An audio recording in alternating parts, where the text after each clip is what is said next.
Close Trump ally Laura Loomer was bashing Congresswoman Marjorie Taylor Greene's boyfriend, Brian Glenn, over the weekend. Amid Greene's feud with President Trump, Glenn posted 4 pictures of the couple on X, writing, "I love this woman. I love this country. God bless America." Greene responded to the post, writing, "I love you, Brian Glenn TV." Loomer then attacked both of them in some posts of her own. Glenn is the White House correspondent for Real America's Voice, a conservative media company. Loomer wrote in part on X, quote, "I think it's time for Caroline Leavitt to revoke the press pass of Brian Glenn, the boyfriend of Marjorie Taylor Greene. All he does is ask questions to make himself the story, like asking Zelensky about his suit. What value does that have? It provides zero news value." Loomer then insulted Greene's appearance and said she was, quote, falsely accusing President Trump of being a pedophile and is spewing Islamo-commie talking points like there is no Sharia law and that Trump is endangering her life by calling her out for her lies. Having her boyfriend in the White House is a liability for President Trump. It's honestly so disrespectful to President Trump.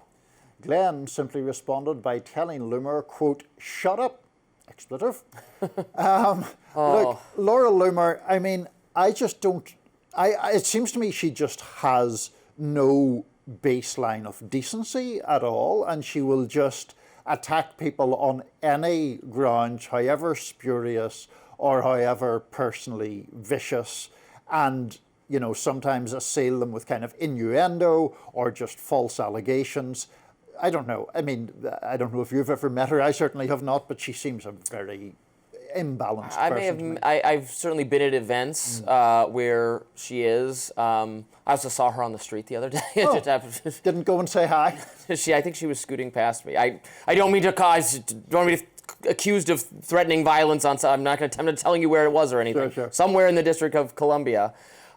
She has said a number of very, very mean things about a lot of people I like, from Thomas Massie to Marjorie Taylor Greene, which is fine. Everybody has thick skin. They can handle it. I don't like the role she's playing in terms of policing who gets to be in the administration, who should be there and who shouldn't be. She has a very particular agenda. I would say she's in the national populist category for the most part, except she's extremely hawkish on foreign policy, which, like, she's kind of in a Bannon wing, but then she's totally not with him on, she wanted to strike Iran, she wants to destroy Palestine, she's totally for Israel.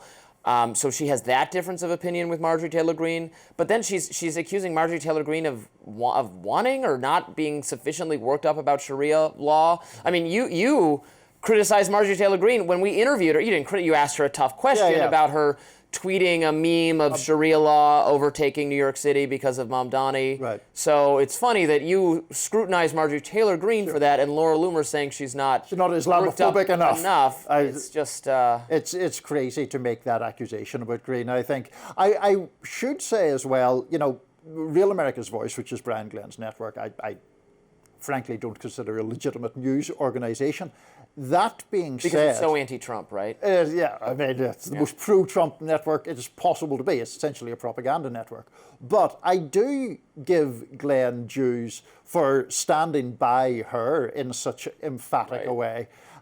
You could say maybe he has no real choice, but like, that is not going to help him in his career for a network that has a hugely pro-Trump audience. And I thought it was good of him to just be so emphatic. And no one who possesses a shred of decency or moral fiber is going to attack or should attack their spouse or partner or their family or their parents or their children, and I'm not going to respect you if you do. Yeah, so exactly. That's just the case. Very, very overly personalized, and I think it just points to these kind of weird schisms that are breaking out all over the MAGA movement, where people are, Loomer in particular, but, you know, we were just talking about Trump's criticisms of Marjorie Taylor Greene. It's all got very, very personal and really pretty vicious. I would just warn Laura that there, but for the grace of God goes she. You could easily, because she is so idiosyncratic and so she is making so many enemies consciously by her desire to be at war with everyone, she has Trump's favor for now, but you could easily see her landing in the sort of position that Marjorie Taylor Greene finds herself in now. Indeed you could. Next up, I will be discussing how President Trump suddenly feels differently about releasing the Epstein files. Stick around.